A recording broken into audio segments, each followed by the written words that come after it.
출애굽기 11장 1절에서 10절. 오늘 본문의 말씀은 10번째 재앙이 임할 긴 경고문인데요. 1절 말씀, 여호와께서 모세에게 이르시기를 내가 이제 한 가지 재앙을 바로와 애굽에 내린 후에야 그가 너희를 여기서 내보내리라. 그가 너희를 내보낼 때에는 여기서 반드시 다 쫓아내리니. 1절 말씀을 통해서 보면 하나님의 인내는 한계가 있음을 알게 됩니다.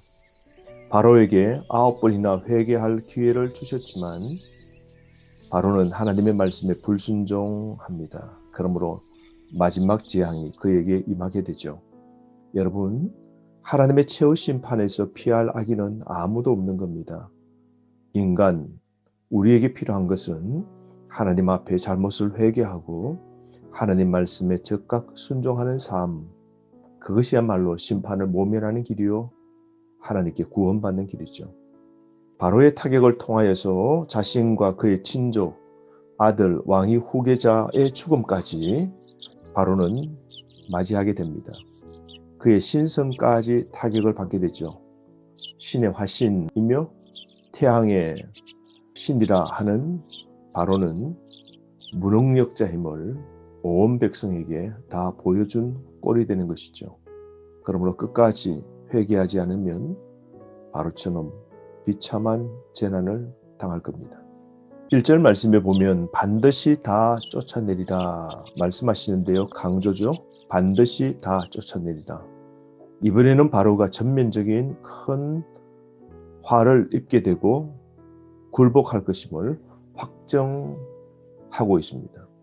2절 말씀에 백성에게 말하여 사람들에게 각기 이웃들에게 은금 패물을 구하게 하라 말씀하십니다. 원문의 의미는 각기 이웃들에게, 이 말에 포함된 의미는 남자는 그의 이웃에게, 여자는 여성 이웃에게 은금 패물을 구하라라고 명령하고 있는 겁니다. 노역한 보상이죠.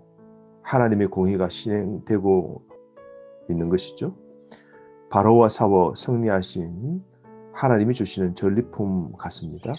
하나님의 백성으로서 누리는 구원의 기쁨이기도 하고 하나님이 주시는 은혜의 선물이죠. 은금 패물을 구하라는 명령은 하나님을 위해 잔치를 베풀라는 뜻이 있는데요. 이집트인들은 재앙을 더 이상 맞지 않도록 잔치를 이스라엘의 하나님을 달랠 수 있다고 생각하여 매우 협조적으로 그렇게 은금 패물을 내주었을 겁니다. 여러분, 하나님이 백성의 수고를 다 갚아주십니다. 400년 동안의 종살이하고 억울하게 고난당한 보상을 하나님이 이렇게 해주시는 것이죠. 물론 이때 받았던 은금 패물이 훗날 성막 건설 재료로 다 사용됩니다. 훗날을 생각하신 하나님의 기막힌 섭리와 계획도 참 너무 멋있습니다. 3절 말씀, 여호와께서 그 백성으로 애굽 사람의 은혜를 받게 하셨고 또 그 사람 모세는 애굽 땅에 있는 바로의 신하와 백성의 눈에 아주 위대하게 보였더라. 하나님의 은혜를 택함받은 백성들은 애굽 사람들을 통하여 받게 되고 하나님의 위대하심, 그것이 드러난 사건이죠. 특별히 하나님께서 모세를 위대하게 보이도록 애굽 사람들이 두려움에 떨도록 만드신 하나님의 능력, 우리가 찬양해야 되지 않겠습니까? 두려움에서 나오는 그 존대를 모세가 받게 되는 것이죠.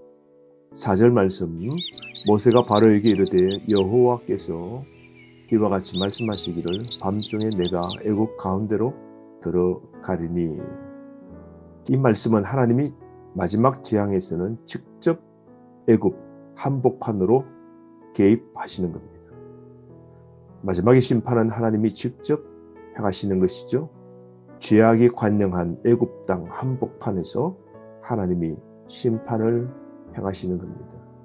5절 말씀, 하나님의 심판은 모든 이집트 사람들에게 임하게 되는데요. 5절 애굽 땅에 있는 모든 처음 난 것은 왕위에 앉아있는 바로의 장자로부터 맷돌 뒤에 있는 몸종의 장자와 모든 가축의 처음 난 것까지 죽으리니 왕으로부터 종 집안까지 처음 난 장자와 가축의 처음 난 모든 것은 다 하나님의 심판으로 죽임을 당하게 됩니다. 그러므로 애굽은 초상집이 되는 것이죠. 이러한 하나님의 심판은 6절 말씀에 온 땅에 전무후무한 큰 부르짖음이 있는 강렬한 하나님의 심판으로 나타남을 경고하고 계십니다. 그러나 7절 말씀 하나님의 은혜가 있죠.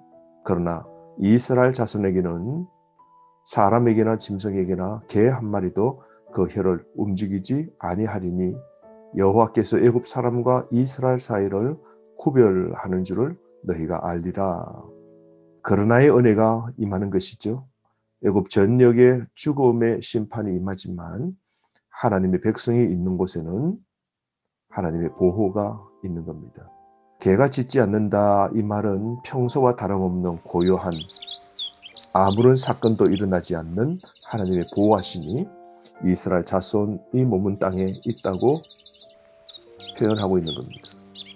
이집트의 비극과 이스라엘의 보존이 비교되는 것이죠. 하나님은 이렇게 택한 백성을 심판 가운데서도 구별하여 구원하시는 겁니다. 여러분, 마찬가지로 성도는 최후 심판에서도 하나님의 보호를 받게 됩니다. 예수 그리스도 그분의 피를 의지하고 예수 그리스도를 믿는 자에게는 구원이 있는 겁니다. 하나님께서는 이스라엘 하나님의 장자를 보호하시는 겁니다. 그러므로 9절 말씀 여호와께서 모세에게 이르시기를 바로가 너희의 말을 듣지 아니하리라. 그러므로 내가 애굽 땅에서 나의 기적을 더하리라 말씀하십니다. 교만과 허풍을 떨고 거짓 약속으로 일관했던 바로는 이제 천국을 맞이할 겁니다. 9절 10절은 10가지 재앙이 임한 이유를 나타내는데요. 이제까지 협상 전체를 요약하고 있습니다. 이제 마지막 재앙은 피할 수 없는 것임을 말씀하고 계시죠. 10절 말씀 모세와 아론이 이 모든 기적을 바로 앞에서 행하였으나 여호와께서 바로의 마음을 완악하게 하셨으므로 그가 이스라엘 자손을 그 나라에서 보내지 아니하였더라. 바로 지도자의 오판으로 애국 국민 전체가 엄청난 피해를 보게 된 것이죠. 그러므로 올바른 지도자 한 사람의 영향이 이렇게 크게 미침을 알게 됩니다. 우리가 가정의 부모로서 교회의 충직자로서 세상 속의 그리스도인으로서 모범된 바른 삶 사는 것도 중요할 겁니다.